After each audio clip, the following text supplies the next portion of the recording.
shit. Votre pilote de carte vidéo actuel ne prend pas en charge cette version de... Veuillez mettre à Bruh. jour vos pilotes. Hallo? Bruh. Wat, ja, was ist denn da falsch? Vos pilotes vidéo sont à jour. Comment tu le demandes?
Wait, I'm just checking out.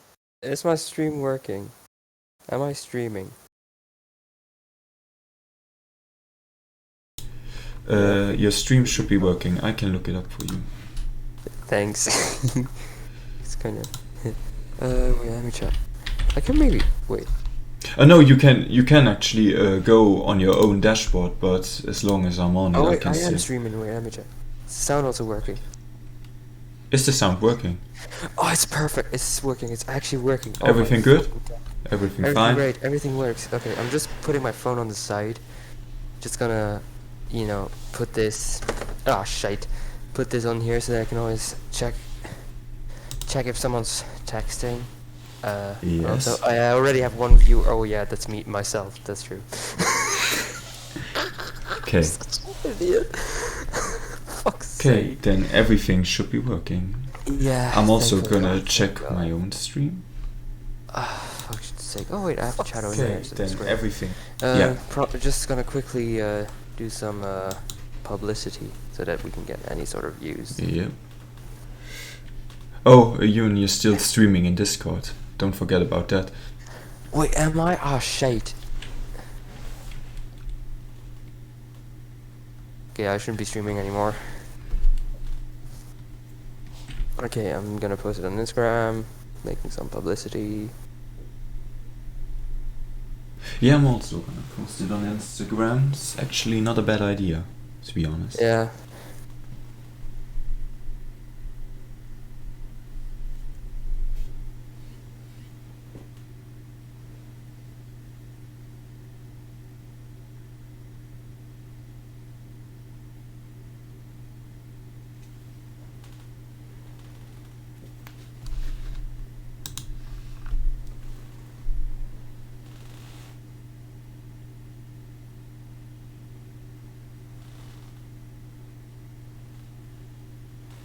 So who knows? Maybe someone might check out our stream.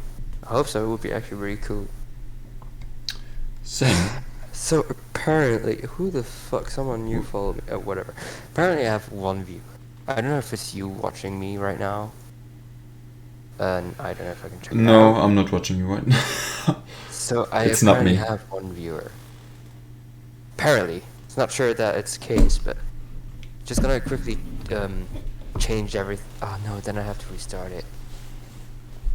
I'm not gonna do that. No, fuck that. Just gonna quickly check out. What did Twitch. you want to change? I wanted to change the language of my Twitch. And Ah, I yeah. decided no, because I have to restart everything, and it would be Yeah, super that's not annoying. worth it. It's definitely not worth it. It's not worth my time. It's not worth it right now. We are streaming. I don't know if we should talk about the movie already. Probably wait Well- a bit until someone's appearing, unless you already have a viewer. Well, I already have one, yeah. Oh, seriously, who is? I even have two. One of them is Rachel, and the other one is an unknown viewer. Okay. I mean, we can also already start because it's gonna get uploaded later anyway. Yeah, definitely. Also, tell Rachel that Rummy should watch my podcast as well. Well, I don't have to tell her. She can hear you, can't she? Oh wait, that's. That's that's the whole point of a podcast. You can hear you can shit. hear Yeah, more totally. than one person. You know. Oh fuck! I'm so dumb. Whoever is okay, so apparently I have a viewer. So whoever it is, text in the chat, please. Talk to me, insult me, do something, abuse me, do whatever the fuck you want. Abuse me like Batman abuses criminals. Yeah. Okay. So Okay. I'm ready whenever you're ready. I suppose so. I'm ready. I mean, Are I'm you? born ready. Yeah. Okay. Let's fucking go. So, wait, let's just make a quick introduction for YouTube because it's here at 19 minutes where I'm gonna do a cut for the YouTube version. Yeah. So yeah, welcome everybody. Today, Welcome to the internet. Have a look around. so today is the first episode of the Lonely Hearts Club podcast. I'm Yanis, and I'm discussing the Batman 2022 with a friend of mine, Ewan, today. Introduce yourself, please. Hello everyone, my name's Ewan. For those that are watching Yanis' stream, except for Rachel of course, that don't know me, I'm a good friend of his. For those that are already there on my stream or probably join in later, you already know me, I don't need to present myself. Good friend, a big Batman fan, a comic book fan in general, and we're here to discuss the new Matt Reeves movie, The Batman, and how much we love the movie, and also same for Robert Pattinson of course. So yeah, here's my introduction. Very nice to be live again in such a long time. It's been such a while, I missed it. It's been like, I think 1 or 2 years since I've streamed. It's been, god damn. For me, it's been like yesterday. Yeah, you've been streaming on an almost daily basis. I haven't streamed. Last time I streamed was the Dark Souls Soul Level 1 run. It was so frustrating. I mean, it's very entertaining. Apparently, I had like, I think 12 or 13 viewers, which was actually really cool. And a lot of them were laughing at me because I was raging all the time, which understandable because I do the same thing. But yeah, I've missed it. I should be streaming more often. But yeah, we're here to discuss the new movie, critique it, or maybe do some references to other comics, to whoever. Yeah, absolutely, because there are many references that could be made to a very certain comic, as many have already recognized. It's My Little Pony comic. Yeah. Okay, since you've talked about your, how you got into Batman, I'm also gonna do a quick introduction. I said I'm Yanis, and I'm a huge Batman fan. I've played the games, I've read the comics, watched the movies. I'm a huge fan of the Dark Knight trilogy. I love it. I'm not a huge fan of the Snyderverse Batman, even though I like Batfleck, just I don't like what they do with him. And I was very hyped for the movie. How about you? Yeah, I was actually really excited for the movie. I'm not a big fan of the Zack Snyder's version of Batman. I liked this Zack Snyder version of Justice League. Thought it was a really good movie. It had a lot of flaws, indeed, but yeah, it did. But it was worth the cut, Yeah, you know what I'm saying. Worth the cut. I'm a big Christian Bale Batman fan. I mostly grew up with him as well, but I was a big Christopher Nolan fan as well. I still am. And I was very excited for this movie, not only because it's Batman, but especially because of the director Matt Reeves that made some really good movies that I really like a lot, such as Planet of the Apes, the Planet of the Apes movies as well. Yeah, not all of them. He did the second one and third. Yeah. The War of I don't know anymore. War of the Planet of the Apes. Planet of the Apes. That's it. Well, and he also made Cloverfield and the remake of Let Me In, which is a really good remake actually. Mm-hmm. So I was really excited when I heard that he's going to be director. Yeah, I was even more absolutely. excited when I saw that Colin Farrell was going to play Penguin. Yeah. I was also very excited for Robert Pattinson. I'm a big fan of his, especially watching movies such as Good Time, High Life, and also The Lighthouse. Yeah. Lighthouse, an absolute. It's definitely one of my favorite movies of all time. So good.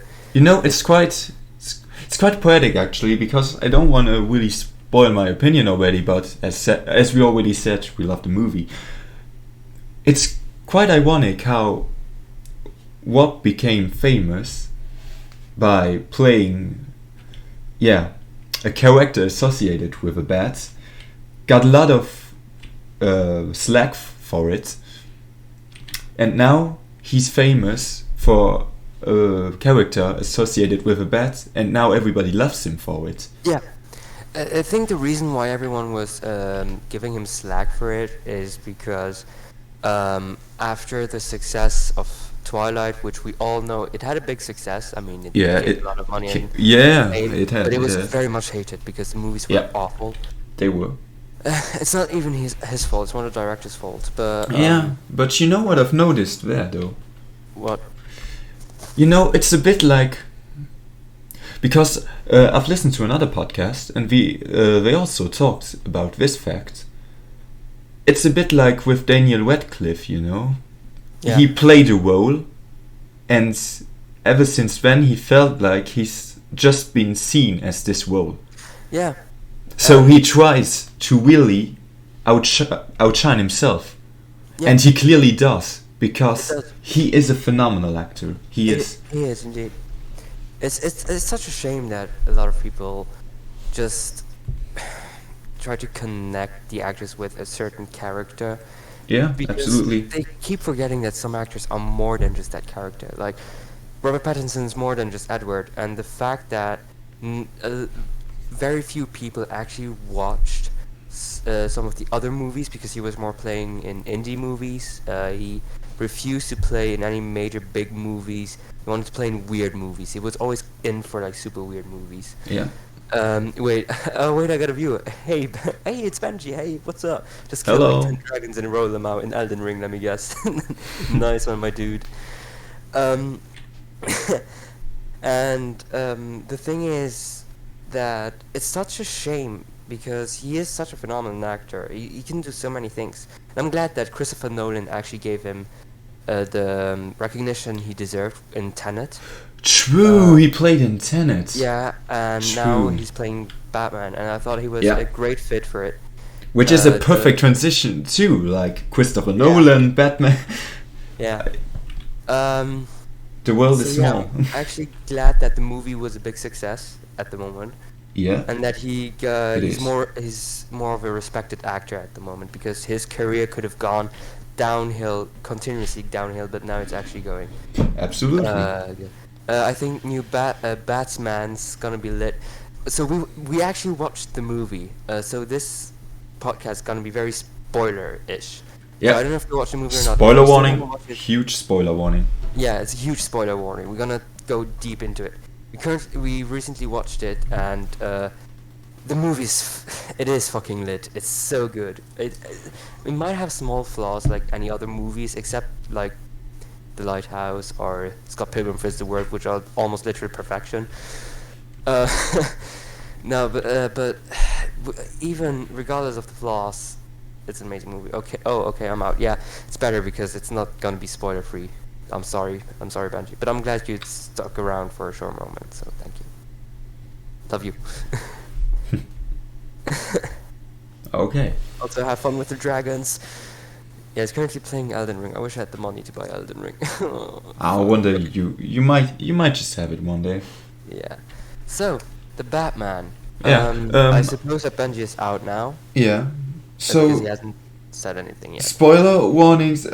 Even if nobody can hear it right now, it's in caps lock in the title. So also here for the YouTube video, anybody who's watching it, big spoiler warning. We will not hold back. No offense, but it's on you if you get spoiled now. Yeah, I mean we warned you. It's gonna be spoiler. It's not spoiler free, so get fucked, I guess. No, I'm joking, but I don't know. Just approach with caution.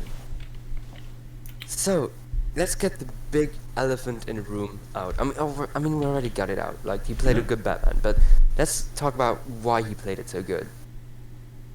I think personally, why I thought he played it so good is he played a very convincing, young Batman that is Batman, but is still in the beginning. You know, like he's just like 1 or 2 years in. And I think that he did an amazing job to portray it, because as Batman started, he didn't really care as Bruce Wayne. He didn't want to be Bruce Wayne, you know? He didn't really care about these businesses. The only thing he cared about is doing justice, you know, it's beating up criminals, it's beating up homeless people. No, I'm joking, but it's just, you know, doing the cop's duty, right? Yeah. And I like the fact that this movie is more focused on Batman, and then Bruce Wayne is more like a conflicting thing where it's just an afterthought to him. And this is what I think was really well made, because it was very convincing that he's just starting out to be Batman. You know, he's already the Batman, but he's still in the beginning. And this is super effective because we didn't need to see another origin story. We already see it. I don't know how many times. We don't need to see an experienced Batman, because it would not be as interesting to see how much he's conflicted with his own morals or character. Yeah. This is just like the perfect in between. Yeah. And with an ending like that, where he saves Gotham City, where he actually managed to reunite the people with each other, um, you can see that it's like the start of him actually understanding not only what he symbolizes, but also what how he should work as Batman, also as a Yeah. person. So I think that's a good like start of a chain of character, and this is something I thought was really really great. Yeah. Absolutely. So in this movie, basically, as you said, we have a Batman. He's, I think, about 2 years into his Batman business. Apparently, canonly, he already had a confrontation with the Joker. Apparently. Um, so the whole thing with the ending is that that at the end is where he recognizes that he shouldn't only be a symbol of fear, but also a symbol of hope. Exactly. And this is already, there are already 2 points in the first 5 minutes of the movie that I wanted to discuss that are already making it as nearly perfect as it is. So first of all, they don't show us the origin. They don't show us Martha and Thomas getting gunned down for the 200th time, which is great, which is good. But they do show us how he still has those scars. Not through flashbacks, not through him constantly mentioning it or anything, but through the boy of the mayor who just got killed by the Riddler in the opening sequence, with whom he identifies. Already at the beginning, he looks at him and he sees himself in him, which already lets you know everything you need to know. Exactly. Without even mentioning his parents' death, they still show you. They still show you his. How should I say, his scars? They show it without actually showing it. They don't bore you with showing the same scene for the 100th time. They just symbolize it. Yeah, definitely. Also, one thing that they made to do, to make a reference to it, which was very smart, was with the Riddler, how he was mentioning Thomas Wayne before he died, before the parents died, that did this orphanage and other horrible, other things, which involve horrible things, like the deal with Falcone and so on and so forth. And I like the fact how the Riddler mentioned that, but not as a sort of exposition, but more as a, let's say, trauma-inducing factor for Bruce. Yeah. Torture him mentally, but also as a way to just reveal the dark side of the Wayne family. And the way that they made reference to the fact that they died, I thought it was really subtle and really smart. It wasn't like on the face, like with flashbacks such as Batman v Superman. No, absolutely not. It wasn't overbearing with an exposition where they're talking about it, like movies such as Gods of Egypt, where they have to tell you the whole story instead of showing it. They really tried to tell his backstory through his actions. Either with how you said it, how he identifies himself with this lonely boy that just lost a father, or how the Riddler tries to torture Bruce Wayne, or how he's very aggressive at times, You mean Batman? Yeah, Batman. Yeah, he is. Indeed. Wait a minute. Cujo, thank you very much for the follow. Hey, how are you doing? Spoiler warning for the rest of the review, if you haven't read it already. And I hope you enjoy it here. Thank you very much. Okay, you can go on. I just want to make sure. No problem. Hi there, new viewer my friend Yanis here. And I thought that was really, really well made. How they also showed it through his actions, of how aggressive he is. Because at times he seems like, the normal Batman, the one that's just beating criminals up. And other times he can't stop himself, and you can see it. And I'm not only talking about the adrenaline scene at the end, where he injects it in him, to survive. And I'm talking in general, where you can see that he's actually feeling anger. Yeah. When he was confronting Alfred about his parents' Yeah. dark secret. Or also, in general, his narrative and his style of playing the Batman, Yeah. which is already the second point in the first 5 minutes that I also wanted to mention, because he actually we have Robert Pattinson doing his Batman voice as like how do you say, he doesn't, how do you call it, he like talks over the scenes, like over a compilation of criminals that are trying to get their shit done, and when they see the bat sign. Oh shit! Yeah. You know who And wait. Sorry for interruption. You know who Cujo is? who is Cujo? It's my childhood friend George. Oh, hello, So George. serious. Hello, George. Yeah, we're, as said, big spoilers. So if you haven't watched the movie, go out. If you don't care about spoilers, you can stay in. And if you've already seen a movie, yeah, sure, why not? Watch Mojo. Yeah. But yeah, what I wanted to talk about is Pattinson's Batman. He literally mentions how he doesn't say anything at the beginning about, yeah, I want to protect the city so they can have hope. He says that I am vengeance and I'm picking my victims. I can't get them all, so I'm gonna carefully pick my victims. I am the shadows. They are literally showing. They, not just them, but also you as a viewer. You are literally shitting your pants because of this Batman. Man. Because you see a compilation of shadows and dark spots in alleyways, and you just see them, and you shit your pants. You see that graffiti spray can rolling over in there, and you're just like, please, anything, but don't go take it. He will be there. Don't try to get the can back. It's like or that one who almost gets run over by a car because he shits his pants.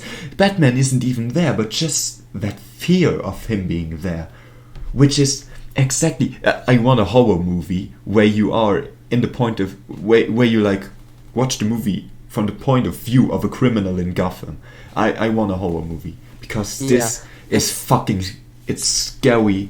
Mm-hmm. It's creepy. It's dark. It's actually something that hasn't been, in my opinion, they never portrayed it like this before. They portrayed the criminals as having some sort of fear of him, especially in the Arkham Knight games, Yeah. But this was something else. They actually make it like a horror movie, which is perfect. Yeah. Something that I think that the Nolan Batman movies did better. I think that the Nolan Batman movies, so the Dark Knight trilogy, actually made Batman look like an absolute badass. However, Matt Reeves' Batman makes Batman look more like a boogeyman, He actually makes him terrifying. So that's why I love both, because they're both like two completely different things. One is a more like badass detective that is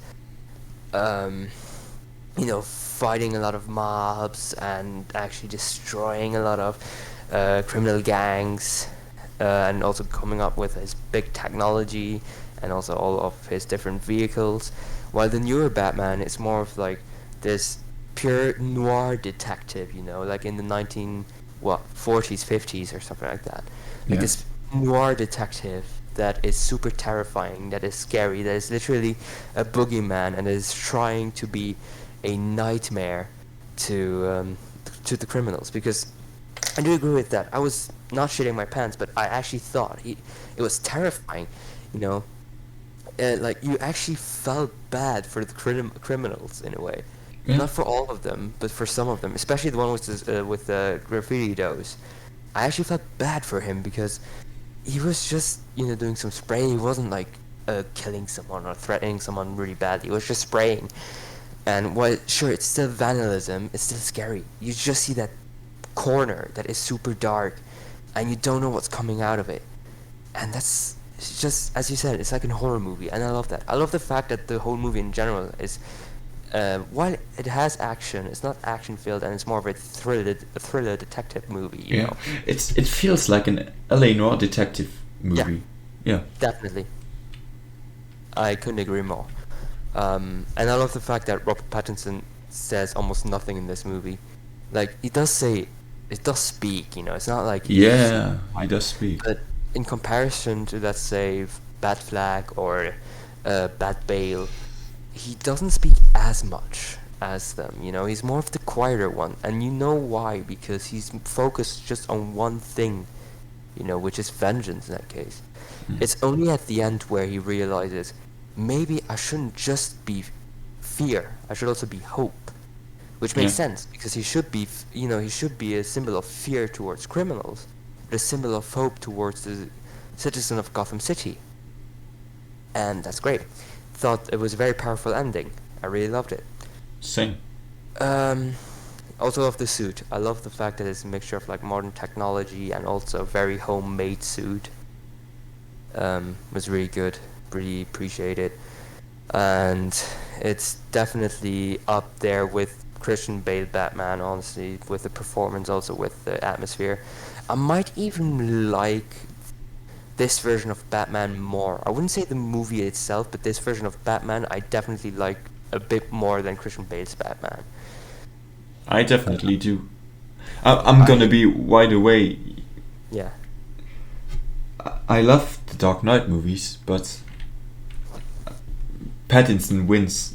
In my opinion, he just wins it. Yeah, definitely. He's my fucking hero for this movie here. Yeah, I wouldn't say that this movie is better than the Dark Knight trilogy, because I love them both just as much.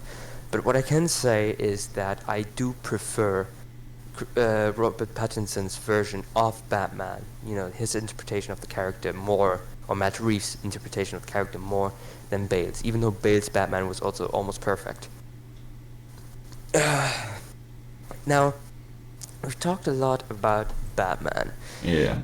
We've been talking a lot about the protagonist. Let's talk about the antagonist, the Riddler. What? It's not the Joker. Oh my god. Oh my god. Oh no. I wanted to see the Joker for a 15th time though.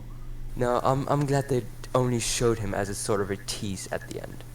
Instead of giving him a big role, instead of showing him, I like that they only show like a silhouette and hear his voice. That they didn't even show a full design, they just showed a silhouette, and this is smart. Exactly, and I think that was probably the best choice could have done, because it's a good thing that they made a tease of it, but they shouldn't steal the Riddler's spotlight, He's still the main villain. So I'm glad they made kind of like Batman Begins, where they only showed the card, It's a great way to tease the audience without stealing someone else's character spotlight, and I think that was well handled. But yeah, the Riddler. Holy fuck! I completely adore this version of the Riddler. I'm so in love with it. I love everything about him. Let's start with the actor. I love Paul Dano's performance. It's fantastic. Yeah, Paul Dano's performance is fantastic, and when I heard, before even watching the trailers, when I heard that he was playing the Riddler, I was very happy,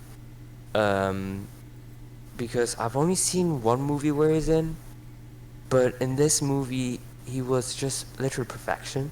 It was the movie Prisoners with Jake Gyllenhaal and Hugh Jackman, and he was also playing a mentally deranged son, who is a suspect of kidnapping a girl. And there's like, he's very, you can see that he's very deranged. He's mentally not okay. And he's also getting, spoiler alert for Prisoners, by the way, he's also getting tortured by Hugh Jackman, like beaten up. He's getting tortured with like a very hot pipe where certain parts of his skin are like obviously melting. He is full of bruises, his eye is blue. Very horrible torture scene, It's not like a movie about torture, it's definitely not, but it's more about how far a father goes to just save his daughter, and how a policeman can be conflicted with morals, Yeah. And also very realistic movie that is actually gut-wrenching. amazing movie, and he played this role so well as this deranged man. And the moments when he was tortured, it's not like he's acting like he's tortured. You actually felt like he was being tortured. And seeing him playing the Riddler made me happy, and now seeing him on the big screen was probably one of the best experiences that I had in the cinema this year.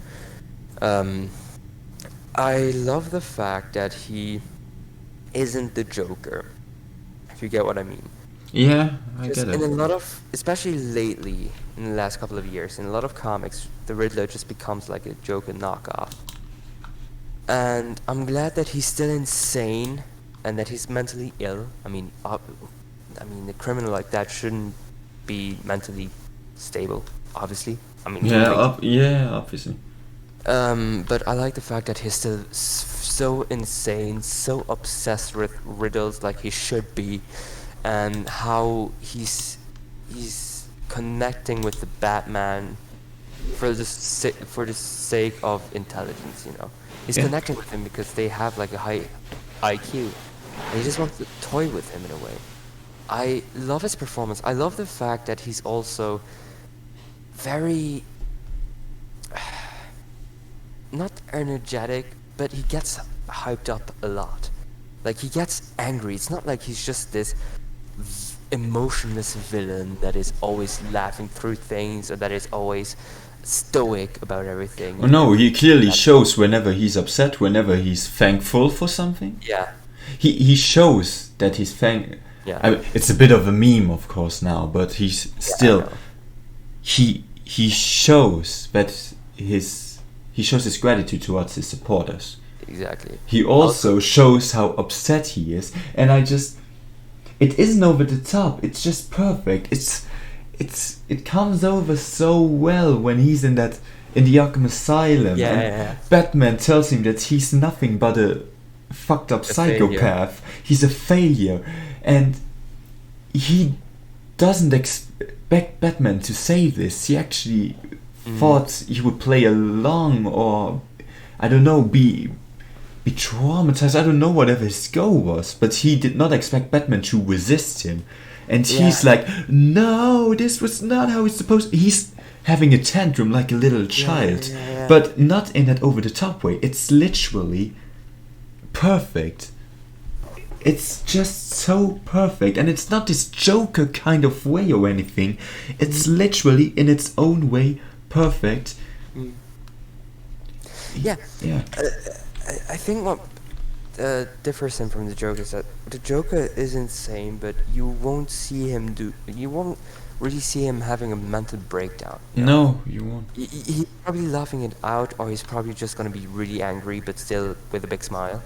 But the Riddler, he's actually upset. Like, I mean, sure, you could argue that maybe this part of the scene is a bit funny, how he's just randomly screaming. He's like, no, ah! But I thought that was actually perfect because it was so fitting of the character, so of course, stable. it's meme potential. Anything can be meme potential out of context or anything, especially his dreams and stuff. Yeah. But they are fitting. They are fitting for the movie.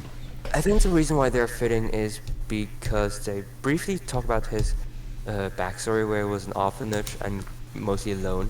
I think the fact that he never got the opportunity of having a childhood, he still, has a tantrum. He still has tantrums like a child. So he still has kind of like, he is very intelligent, obviously, but he still has like this mentality of a child, that he has to get what he wants because he never got what he wanted. And so I think that's so fitting to his character, that he's building those tantrums like a child. I think that was really a nice thing that the director and also the actor added. What I also love is the fact that during the riddles, for example, let's take it as an example, the riddle in the church? In the church, where the guy was on the phone and the Riddler was calling him. Which is, by the way, one of the most intense scenes I've seen in a few years. It's so tense, like the build up of it is perfect. And also, can we just talk about, I just love how the Riddler wants to play with Batman because he searches for someone who thinks like him. Exactly. the Riddler is deranged in the wrong way. Batman is deranged in the in quotes right way. So he's like the dude. Jill is like the dude who has like his bomb tied to his head. He's like, what the fuck is he talking about? And Batman just calmly gives away all the answers in a matter of seconds. He's just like, yeah, the answer's justice. Yeah, man. Yeah, I know. I mean, obviously he's calm because it's also kind of his element in a way.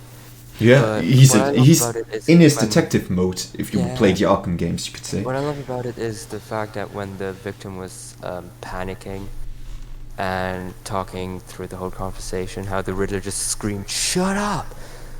Like, you actually felt like he was really annoyed. And as I said, the Riddler was connecting to the Batman a lot, which makes sense. And that's why I think the ending is also very fitting, where he's very upset because he thought he found a friend. He felt less lonely. You know, he felt like he actually finds someone up to par to him. This is what kept him motivating. That's great. Just like he actually mentions being disappointed, because he actually says, "Wow, I really thought you." I mean, he doesn't literally say, but he says something like in way of, "Yeah, I thought you and I, we were on a level, we were like in the same boat, but you really didn't get my last hint. I'm actually disappointed, you know?" Yeah. Like, you actually saw that he expected more from him. Yeah. And I can't blame him for the fact that every time Batman actually exceeded his expectations, you know? And, oh man, this movie. And I love the fact that the Riddler had such a big build-up, you know? From riddle to riddle, you got to see and hear more of him. To the point that at the end, he just surrenders so that his plan can be executed.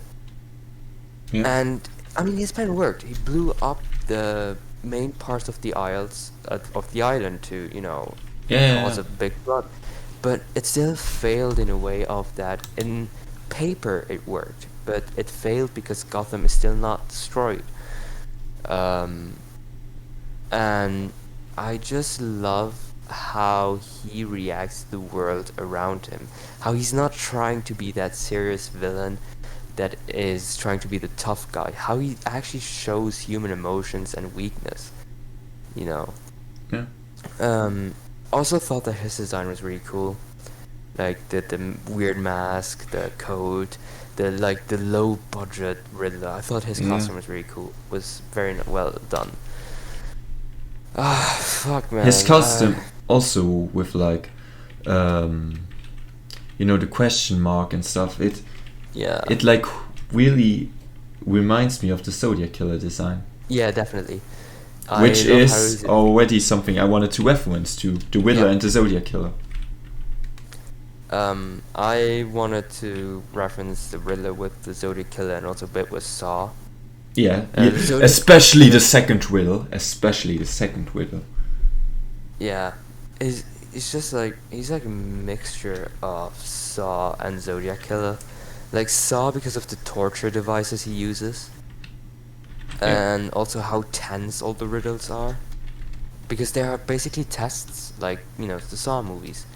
And Zodiac Killer because of the amount of people that he's killing, and also of how he's actually giving people clues how to avoid all of this, but giving them so hard clues that you don't know how to avoid any of it, you know. I think that was a great thing to do. And I love that the movie also feels a bit like Seven. I don't know if you watched the movie, amazing movie. I haven't watched it yet. It's with Brad Pitt, Morgan Freeman, and Kevin Spacey. And Kevin Spacey, as always, plays the villain, just like in real life. And yeah, quite literally, yeah. And basically, in this movie, is also kind of a serial killer that is giving people, the cops, riddles. And at the end, he surrenders and tries to break the cops, you know, in the way of that he's trying to mentally break them. And it's such a good movie, but it's very gut-wrenching. they may not show a lot, but the things they talk about is horrible. Can I spoil one scene that actually gave me Yeah, go PTSD? ahead. So basically, they found a guy, being strapped to a chair, big red eyes, panicking. He was basically having a mental breakdown. And the cops were asking what happened, because next to him they saw a woman that was basically dead, and that was bleeding out of her vagina. I think that happened. I'm not sure. And they basically talked to him, and instead of showing it, they just show how he's talking about the situation. To give the situation, he was basically forced to knife rape a woman. So he's basically forced to, have like strap on with a knife on it, like a big fat fucking knife. And he was, I think, it was held at gunpoint. And he was also very much threatened, and a lot of worse stuff could have happened to him. And basically, what he's talking about it, how he made me do it, he did this, he did that. But the way he talks about it, how he's sweating, how he's crying, how he's shivering, it's so convincing that it's horrible. You may have not seen the knife raping, but the way he talked about it was just terrifying. And this kind of reminded me of this movie, It's just like this horrible serial killer that is surrendering at the end so that he can just break the cop, I mean, he made Batman angry at the end, He actually made it possible to break him in a way. And this is something that I really appreciated, especially as someone that loves the movie Seven. Also here, they don't show how somebody's face gets eaten by rats. Up by rats, but they talk about it. They have the footage of this man, which is like really a dark web video, who is like, it literally looks like if you would go on the dark web and find some creepy shit, as if this would be some real footage of a man he desperately tries to scream for help, and the Riddler's just standing behind, giving his riddle, and the next day, the face is off. You never see the result. Not even in that millisecond where they show it to the penguin. I think it's not even visible there. I'm not sure, but I think it's not even visible there. Because they leave it up to your imagination. Because your imagination is always way more cruel than if they would show it. Exactly. I think that was very effective. That's why I said that the PG-13 was actually a good move. Because you could actually present cruel moments or scenes in a very effective way, such as using the viewer's imagination. I think that was great. I don't know if there's anything else to say about the Riddler. It's just performance was great, his tantrums were great, the short backstory that was mentioned was awesome, the way he was playing with everyone. His theme is Ave Maria in a minor key also. Yeah, it's so good. I love it. I love also how at the end he was just singing the song. Ave Maria. It's so good. It's great. Good. What have you done? Ave Maria. It's so wonderful. Fitting. Yeah, man. So something else I wanted to talk about, which is something that shocked me to death, was Colin Farrell as fucking Penguin. He's a hidden fucking gem in this movie. Yeah, when I heard this at first, I was like, this is a horrible idea. This can't work. Because you know how the actors look. You know how he looks like. And it just doesn't look like Penguin.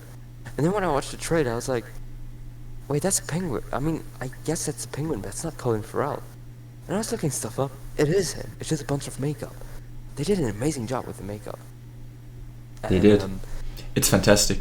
It's fantastic. Like, you couldn't even see Colin Farrell, and his acting was so on point. You didn't even hear Colin Farrell. You thought, oh shit. You thought he was like a mafia mob, something like some. I mean, it was also mentioned in the podcast that I've heard about the movie. Mm-hmm. and I couldn't say better myself. It's as if you would watch an episode of The Sopranos. Oh yeah, definitely. It's so perfect. He talks, and you just see the penguin. You hear the penguin. He is such a good fucking penguin. It's so wonderful. Everybody in this movie, they do them all justice. It's so wonderful. Yeah, definitely. I couldn't agree more with it. It's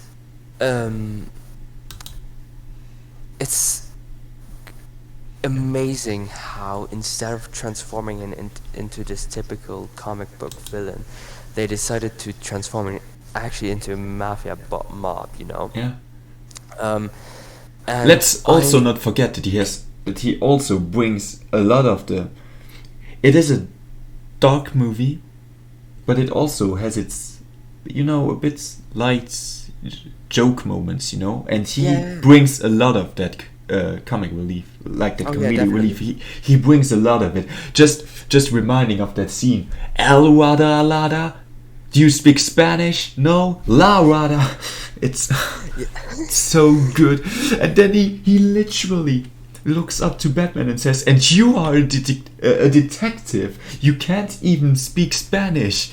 Not even say that it's not El but La. The biggest fucking beginner mistake, And Batman just looks at him, just dead ass looking at him, and then they just leave him alone. They don't even punish him or anything. They just leave him there. They don't untie him, but they leave him on his own. They're just like, okay, you know what, you got us, and they just leave him. Yeah, I thought that was amazing. He was kind of, I wouldn't say it's a comedic relief, but it did give us some break, His sort of insanity was more of a dude that is just, typical crime mob panicking like hell. And I love how over the top he is. That's so fitting for his character.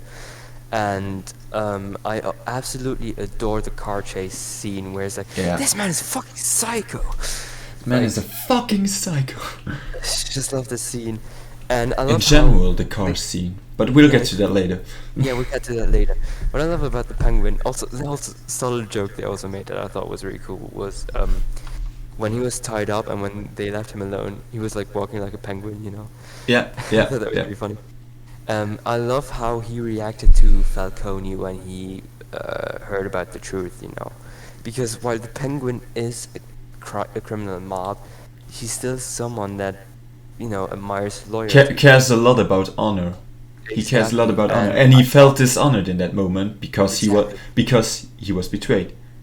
And I really like that. I really like how this movie is not trying to portray everything in black and white. How he's white. I like how this movie is trying to keep this kind of a grayish area.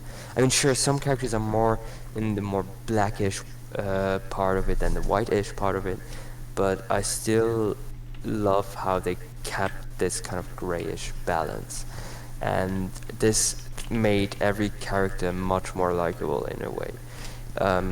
And yeah, Penguin was just such a hidden gem. This is just so good. Side characters, I thought that Falcone was really good. I really like how they actually gave Falcone a major role, because Falcone has been such a big part of Bruce Wayne's life, of the Batman stories, and we've never really seen a lot about him. We've seen it in Batman Begins for very short, where he was, being fought against, and then we saw him in prison with Scarecrow, but we've never really got deep into him. And I like that side character.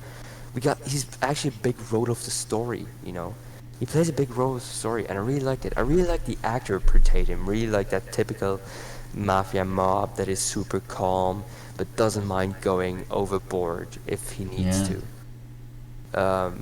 Falcone was a really good character. Selina Kyle, I thought that Catwoman was great. Yeah. And I love the chemistry she has with... I love the chemistry she has with Pattinson. Yeah, the chemistry she has with Pattinson's Batman is perfect.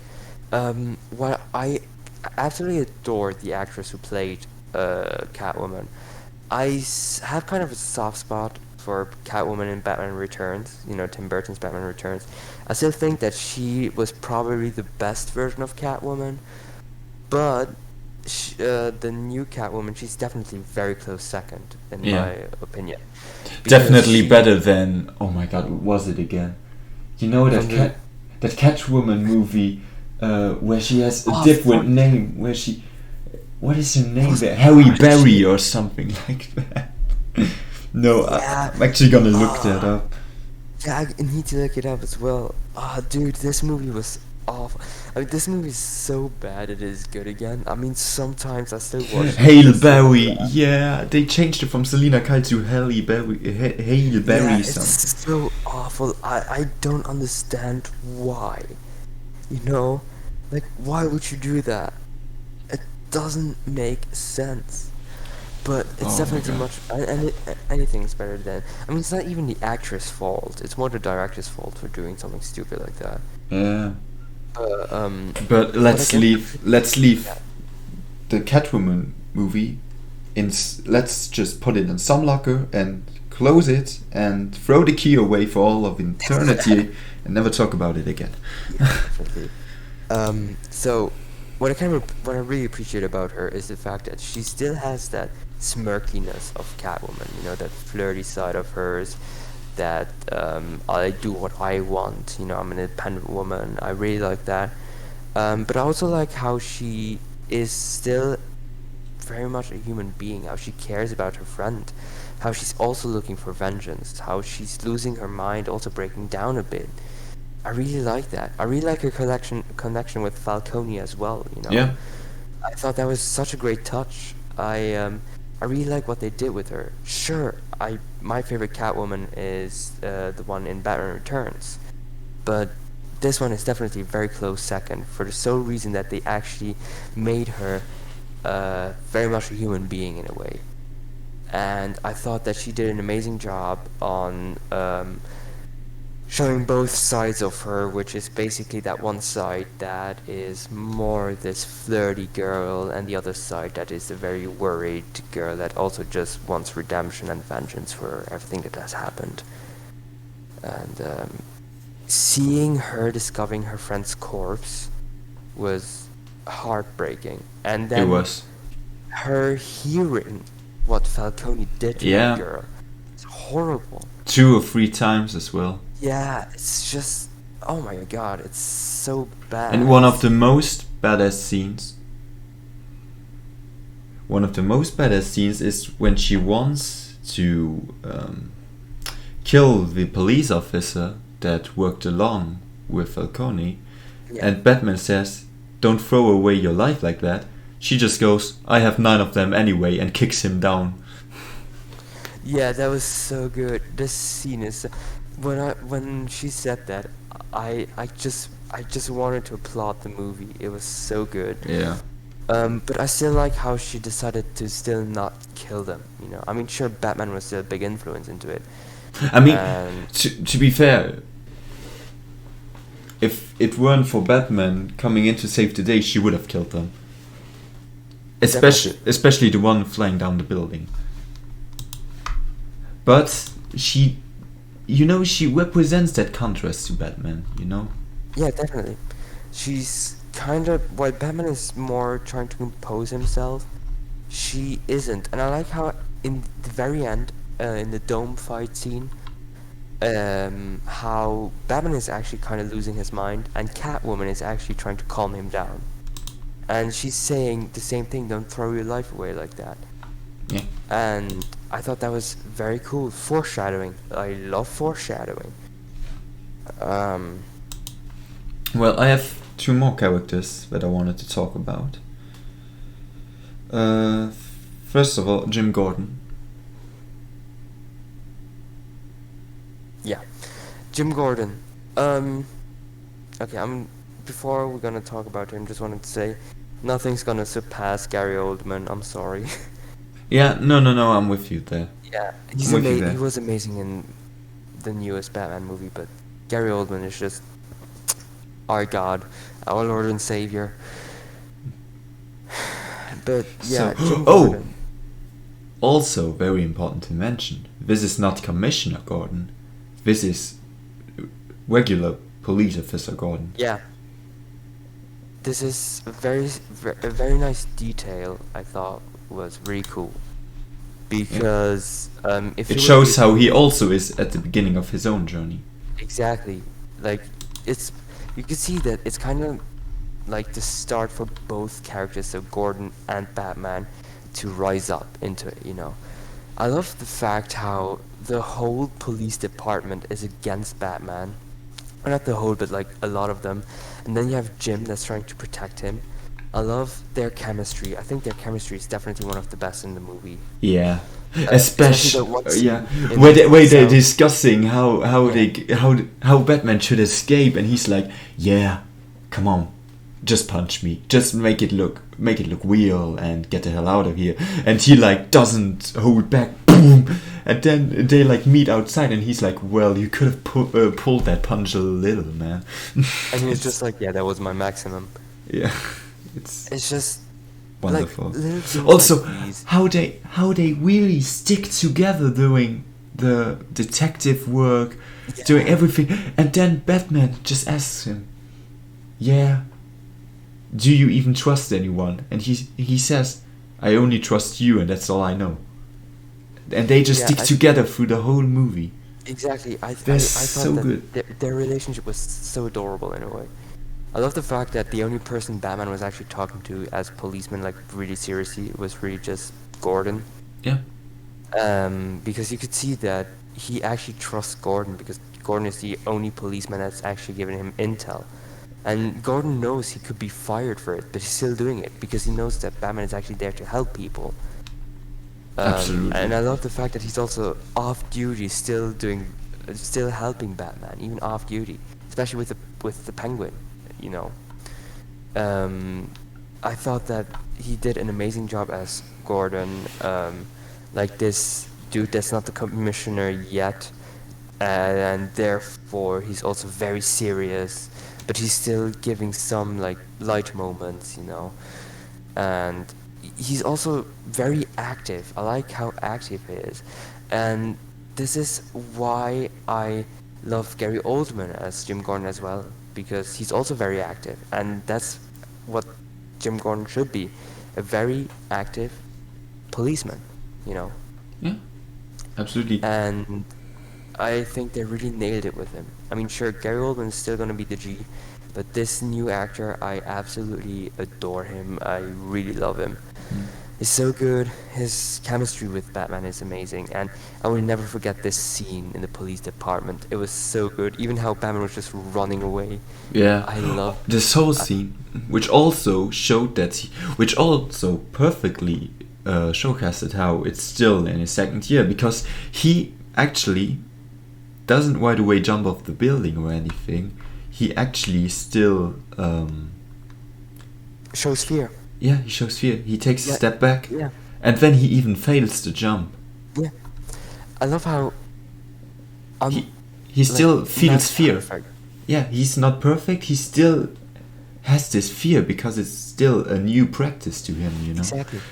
Like you could see when he was comfortable. Like fighting mobs or fighting armed people wasn't that bad for him.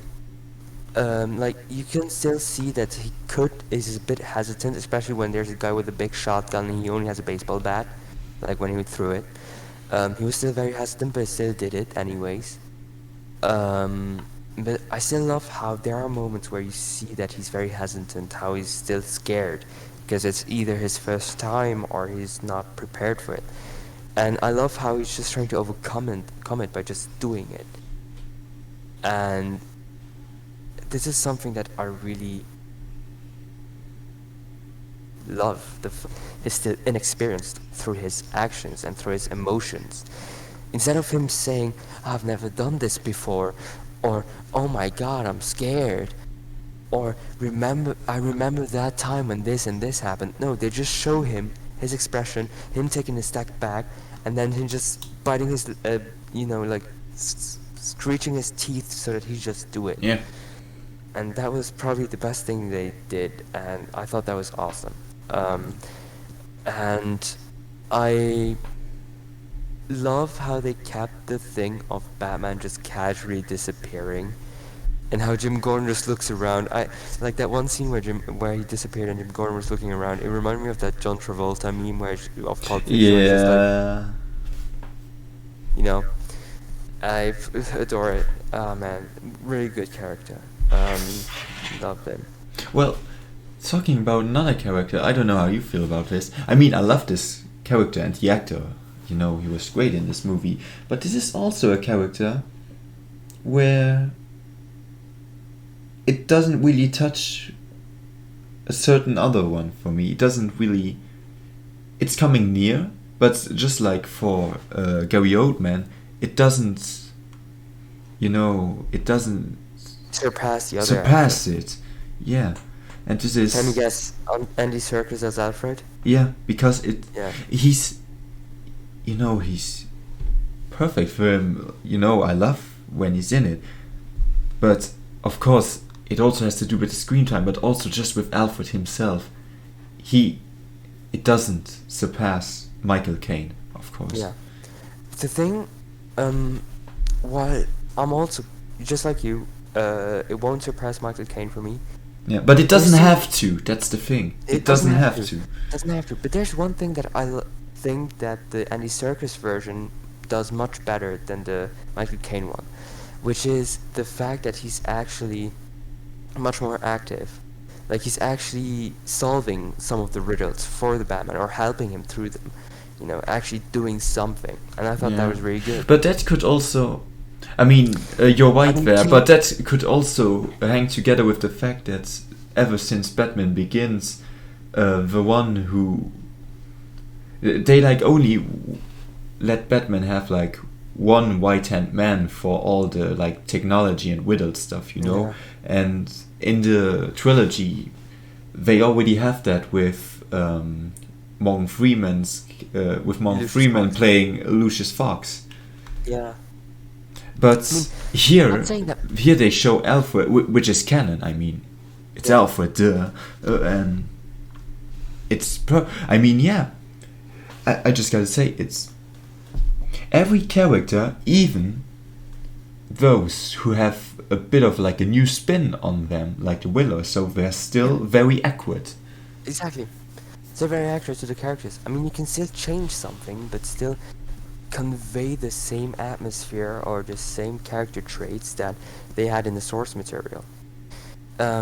Also, something else I wanted to add is, I mean, Michael Caine still did a lot of Michael Caine Alfred still did a lot of things, such as testing technologies, keeping Bruce and Batman updated if there's something new or something to do. You know, he did help a lot as well. But I don't know. It's just that version of Andy Serkis, like seeing him directly do something. I thought that was really cool. And I love the fact how Batman doesn't have like a lot of technological a lot of technological items, not only because he's new to it, but also because he hasn't met Lucius Fox yet. Because even in Batman Begins, like before having all of those fancy technological objects, he didn't have much, and due to the fact that he hasn't met Lucius Fox, you know. And I would be really excited to see how Pattinson Batman would look like after meeting Lucius Fox. That would be so cool. Yeah. Like seeing how his gallery of weapons or even vehicles changes or improves. I would be excited. Yeah. So yeah, Alfred was also good. Is there any other character that we should mention? I mean, everyone did their A game, even the ones that were Yeah. just like the victims of the corrupt politicians. Well, I can see. Everyone was great. But like from the major characters, so like the main characters, also the major side characters. We should have think discussed they're- them all. I think we've got them. Yeah, definitely. We could like talk about like certain scenes that either bothered us or that we liked a lot. We're probably just gonna say positive things, but I mean, something I really have the urge to talk about is the fucking car chase scene. Yeah. Holy Yeah. fuck. For- It's so good. Imagine I this, love- it actually shows them in a realistic traffic Yeah. situation. Exactly. I love how it's not that bombastic, except at the end where the trucks are blowing up. But I mean, it's just, it's perfect. It's this shots, this over, this like, shots, but it's like a reversed shot, where you see him Yeah. coming out of the flames. Like, that made him so badass, and I love the fact that he's not running. He's just walking. There are build-up. so many scenes of him walking down out of a dark alleyway or out of a dark corner and stuff.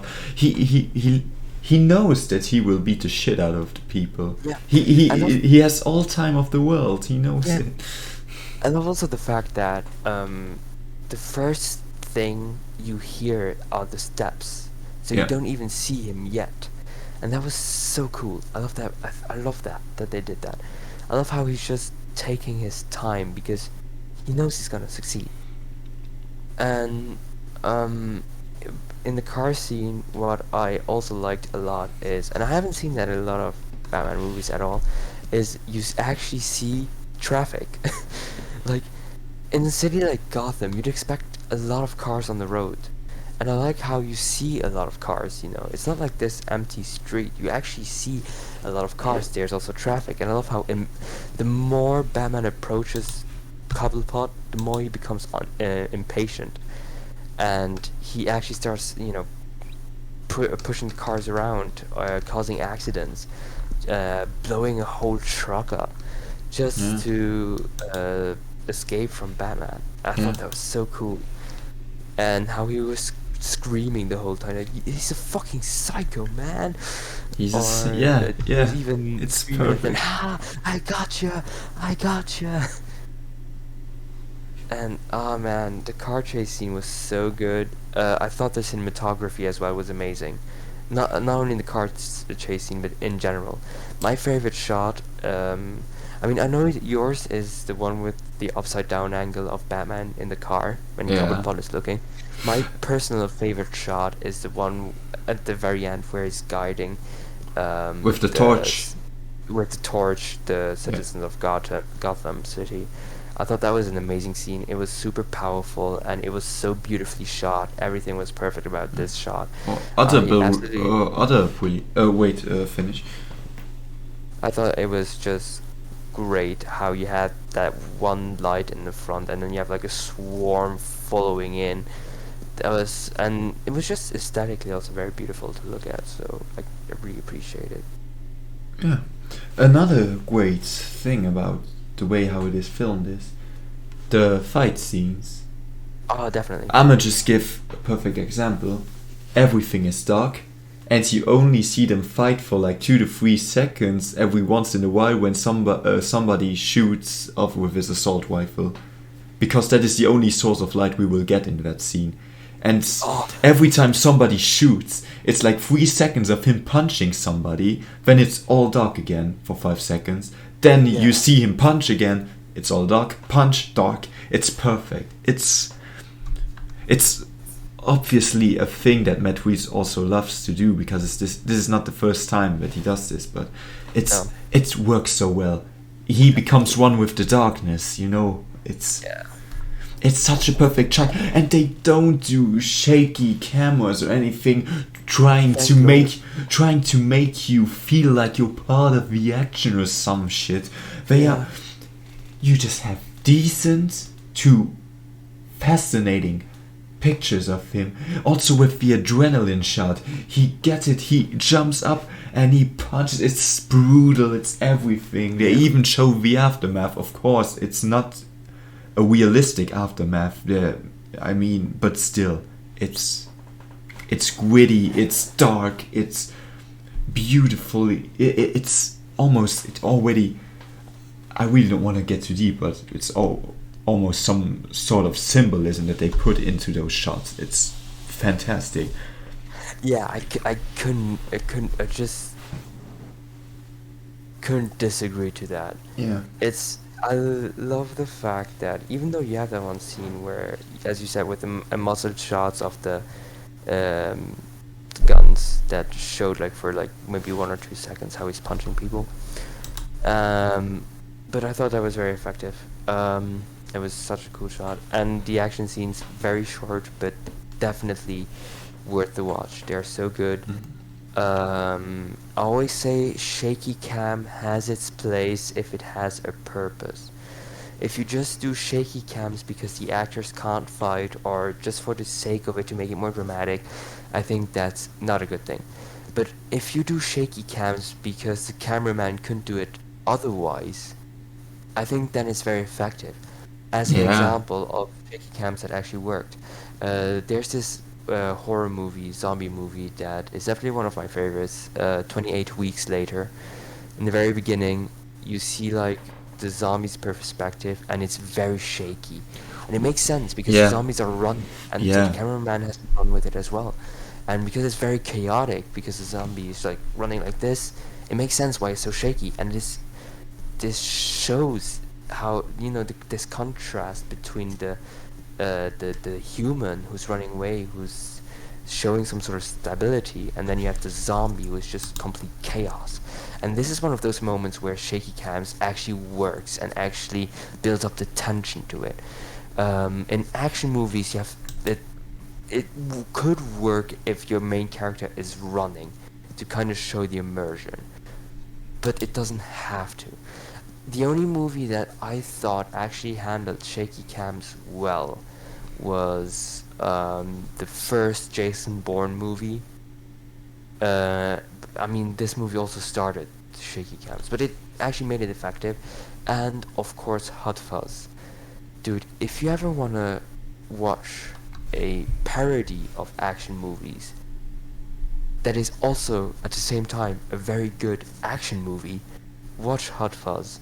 It's amazing. It's like British humor at its finest, and it's such a brilliant satire of action movies. Like, definitely watch. Hot Fuzz is made from my favorite director of all time, Edgar Wright, who also made Baby Driver, Scott Pilgrim vs. the World, Shaun of the Dead, and so on and so forth. And lately he also did Last Night in Soho, which I haven't watched yet. Definitely want to watch it. But yeah. In this movie, I'm glad they didn't do shaky cams because it wouldn't work. And the action scenes are great. I mean, another example where shaky cams don't work, Batman Begins, Falcone fight. Falcone is in his car, and there are like all of these containers, and Batman is fighting the mobs, and they made the camera like shake and cut a lot. And the reason why they did it is because at the time Christopher Nolan couldn't direct fight scenes. Later on in The Dark Knight he improved on that, and the fight scenes were really good, but there it didn't work. So I'm glad they didn't do it there. And the fight choreography is just so great.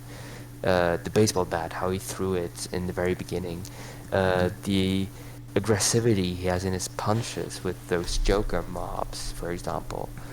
It's just so good. It's very satisfying as well. Yeah, it is. It is like watching an Arkham game on screen. Exactly. It definitely felt a lot like an Arkham game in a very good way. Yeah. And it didn't feel like Arkham Knight. Thank Lord. Yeah. But we'll leave that to another time. Yeah, I leave that to when we're ranting about video games.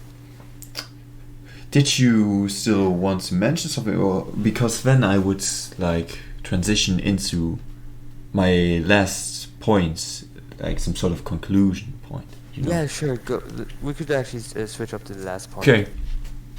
So in general, DC since 2019, Yeah.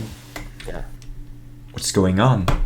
I mean, they're starting to have their bangers, to find their flow. Exactly. Ironically, not with their attempts to do some connected universe movies, but actually with the standalone projects. Mm-hmm. Joker, the Suicide Squad, which of course kind of hangs together with the first one, but it's perfectly watchable as a standalone. Yeah, definitely. Shazam, Yeah, oh, this movie is so good. the Batman now, the Peacemaker series. I just gotta say, I haven't watched it yet, but I really want to watch it. I've watched the first 3 episodes and it's really fucking good. Yeah, I think... It's literally James Gunn. Yeah, it's like the Suicide Squad is. You have James Gunn, who you love because of Guardians of the Galaxy, and you basically tell him, yeah, you know, James Gunn, do your thing, but do whatever the hell you want. Yeah. No censoring. I think DC really works best when they're letting their directors do what they want. Definitely. Not only that, Which but they've they're noticed. also Which they noticed at the employing- Joker. Which they noticed since Joker. Yeah. Not only that, but I think they also noticed it to actually think about what should they limit, you know. Yeah. Because they are still giving limits, but at the right places. Exactly, because for example, Zack Snyder, I mean, he did whatever he wanted in Man of Steel and it didn't work out. So they had to limit him. And I think the Snyder Cut was a good example of how you can balance it out. Really, since for me, Wonder Woman is actually good. I wouldn't say it's great, And then we have Wonder Woman 1984. but it's... Now I've Don't ruined your talk- day. I've ruined your day. We don't talk about this movie. We're gonna just talk about the first Wonder Woman. Oh, nice candlelight dinner, glass Life of is good. wine, good It steak, could be better. put on the TV, put on Sky Cinema, and then you see Wonder Woman 1984. Afterwards, they played Suicide Squad from 2016. The extended So, cut. The thing is, 10 minutes more of the Joker, come on. Don't tell Yeah, me you they- don't want they- this in your life. They actually started to get their shtick since Shazam, I would say. Did Because the Shazam thing come is, before Joker or after I Joker? think it did. Before, Because right? the thing is, Wonder Woman was actually fairly decent. It was fun, and I was like, oh, they're going to the right direction. Then Suicide Squad came out, and we were like, nope, they fucked it up again. But yeah, I think it was Shazam came before the Joker. So Shazam- Joker came out in October 2019. October 2019. Shazam came out in April 2019. Well, yeah, then. Yeah, since I think Shazam. since Shazam, they find their shtick. While Shazam is still part of the DCEU, I still think it's really good. I was like, it's an awesome movie. This should be it. Then Joker came out. Really great movie. Loved it. Then Wonder Woman, the second Wonder Woman came out. Awful. Then then the Suicide Squad came out. Amazing movie. The fuck, it's so good. Then the Batman came out. It's awesome. Loved it. You know, Suicide Squad, amazing movie. Peacemaker series, I've heard a lot of good things about it. And I think DC works best when it's more of like stand-alone stories. Because Marvel already figured out how to do this whole Yeah, I don't need connect- to. Yeah, that's the thing. I don't need the same thing over at DC, because Yeah. DC actually. This is no offense to Marvel, because Marvel does its thing, DC does its own thing as Exactly. well now. DC just really feels like I can just, randomly, watch the movies. It doesn't fucking matter. I don't have to be into any flow at all. I just watch it, And Yeah. both sides work. The Marvel side works, and DC, who also notice now that their extended idea doesn't quite work out, Yeah. they are just giving the freedom and giving them own trilogies or own spin-offs or own standalone movies, character studies, leaving themselves time, actually valuing what they're putting out. Actually, they're not trying to stick with their fucking 2016 Suicide Squad shtick of, of course with James Gunn they have a lot of radio music, but it's not just radio music. In Suicide Squad 2016 it was literally cut together by a trailer company. And they are not sticking with that shit right now. They're not saying, yeah, we just put a bit of like 70s, 80s rock over it, then we let them tell some jokes, and we try to be like Marvel and say, yeah, let's Scooby-Doo this shit or something like this, you know. Yeah. They are just, they know what they are now, you know. They know that they are dark, very, that they can be very dark, and they are actually noticing that they're better at being dark, because on the other side of the spectrum, over at Marvel, you already have this whole, you know, you already have this whole like bright side of the rainbow, I'd call it, you know. Yeah. So they don't really care about that anymore. They're letting the directors doing their own thing now. Even like, and if the stuff is not dark but really funny, like the Suicide Squad, which is a bit a mix out of both, you know, or Peacemaker and stuff, it is actually funny. It works, and it is not funny as in kids friendly funny. It literally is funny in the way of this guy's head explodes and it fucking his remains spell out the opening credits funny, you know. Yeah. That's what I love about James Gunn, because the thing is, everyone knows something about Guardians of the Galaxy 1 and 2, which are definitely one of the best Marvel movies. Yeah. They're so weird. I love them. But they keep forgetting that James Gunn before was actually really famous for his horror comedy movies that were so grotesque and disgusting, like Slither. And these movies are so good, and everyone keeps forgetting that he made the first live-action Scooby-Doo movie, which is also the best one. Yeah. Like, the first live-action Scooby-Doo movie was so good. I loved it. And the thing is, he actually wanted to turn this movie into an R-rated Scooby-Doo movie, but he couldn't because the producers didn't let him to. So he decided to make, like, those subtle adult jokes, you know?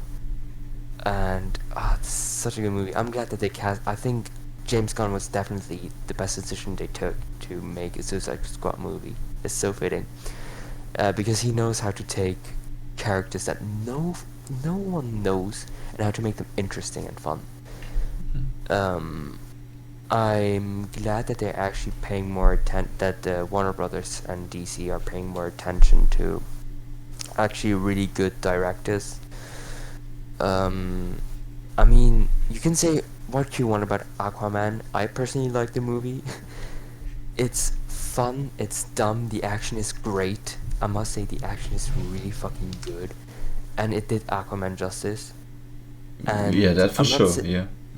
And I'm not saying this only because I'm a James Wan fan and I love James Wan. He's an amazing director.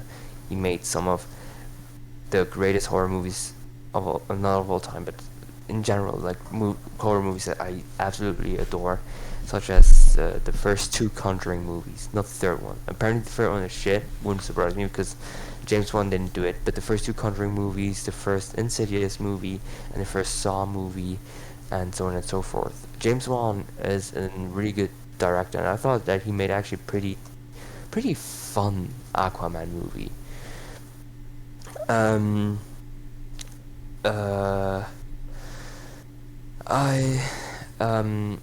I like how Warner Brothers is taking those directors like James Wan, Matt Reeves, the one that made Borat, you know, to do Joker.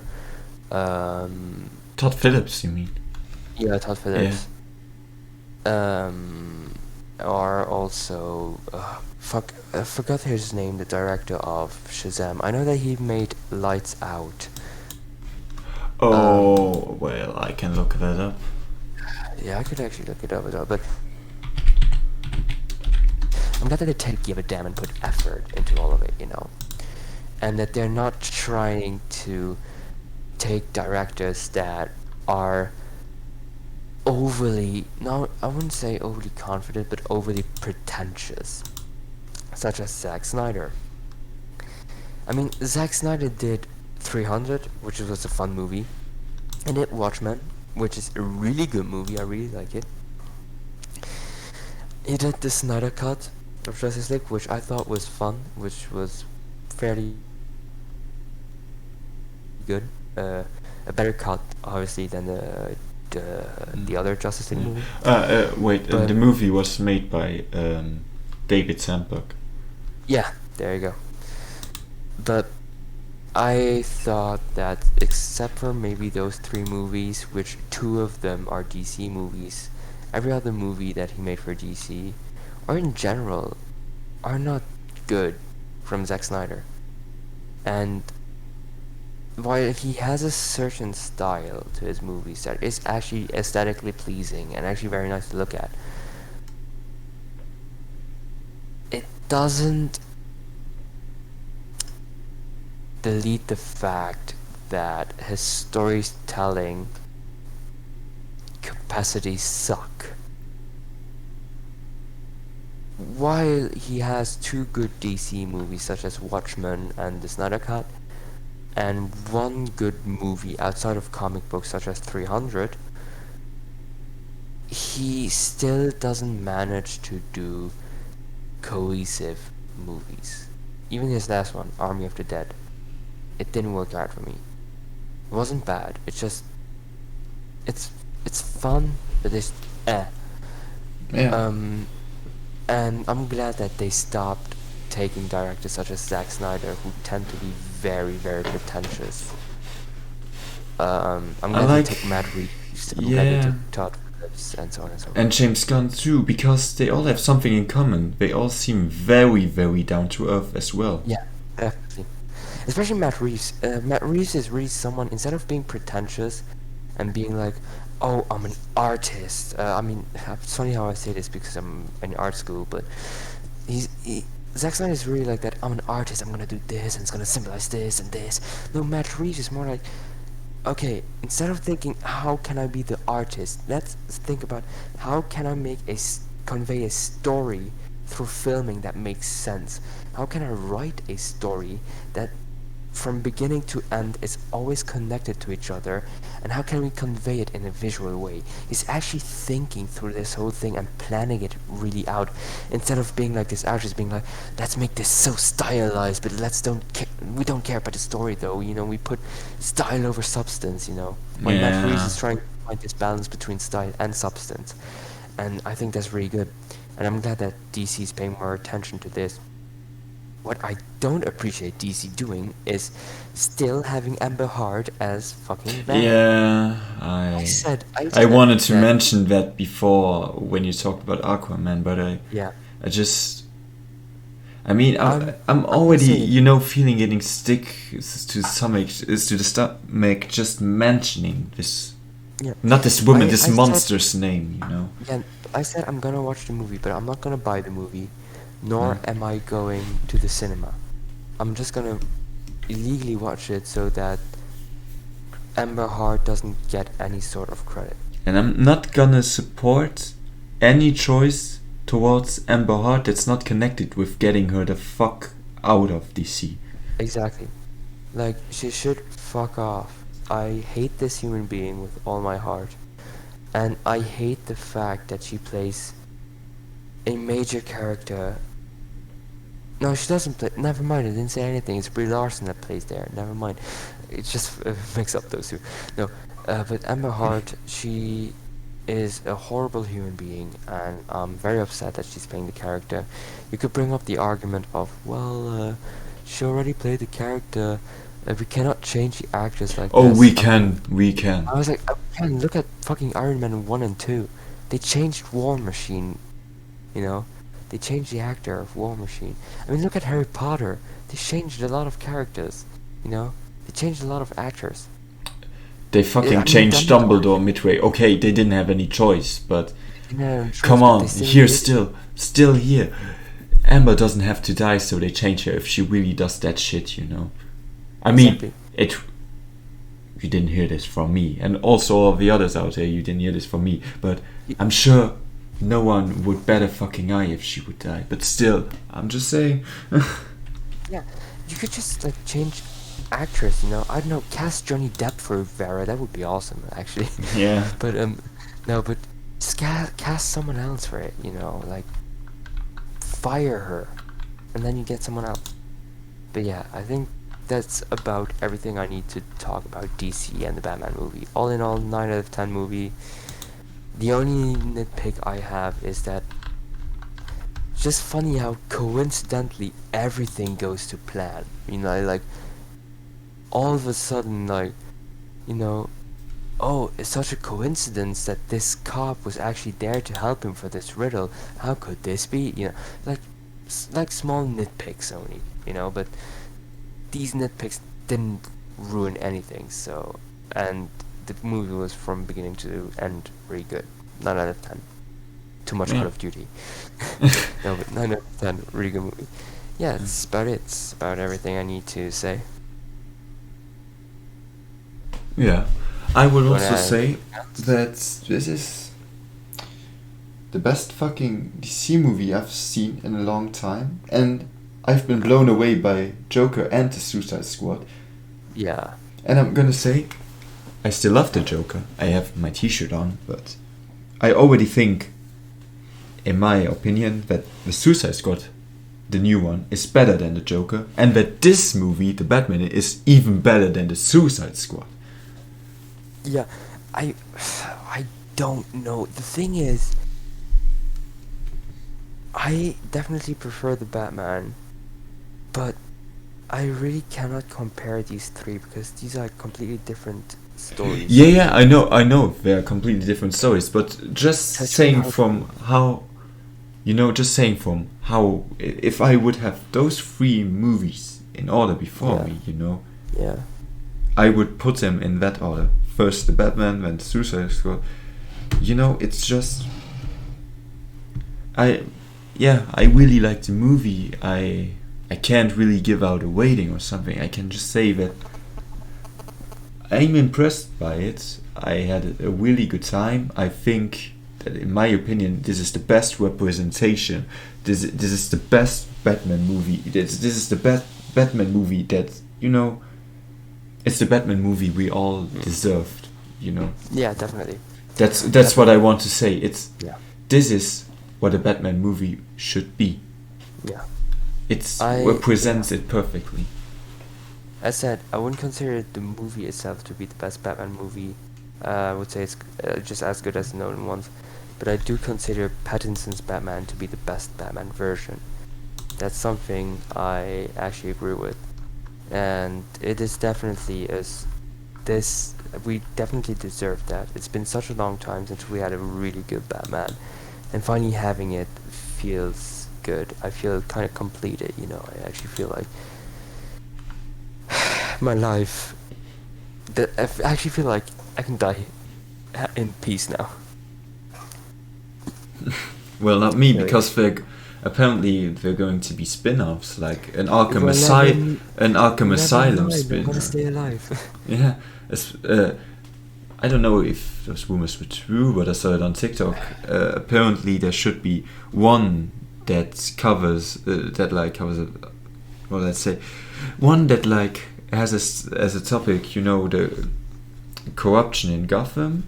A Yeah. second spin-off about the Penguin, and a third spin-off about Arkham Asylum. Apparently. Oh, dude. Either that or we're gonna get some sort of trilogy or at least a sequel or something. I don't know. Yeah. I would also be happy with the spin-offs.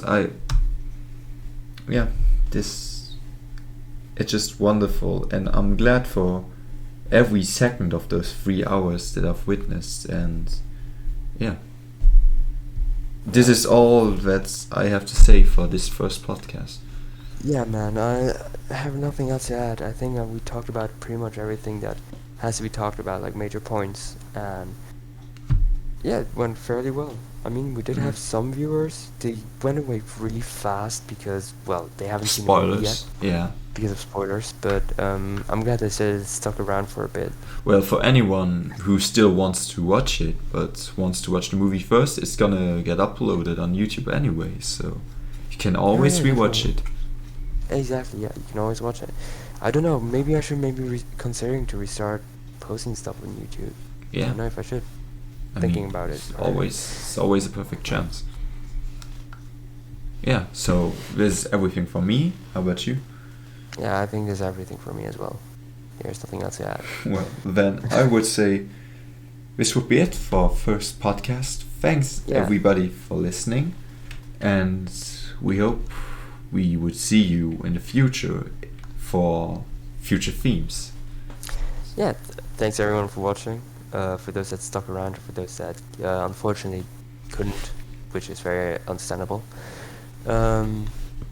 See you next. Oh shit! Drop What my happened? chain again. No. See you next time. For another topic. Who knows what's gonna be? Maybe video games. Maybe music. Yeah. Or just maybe talking about certain things going around lately. So yeah, thank you for watching. Thank you for listening. See you around in a very soon-ish podcast. British. British. Yeah. Well. Yeah. Goodbye. Goodbye. Go suck some dick.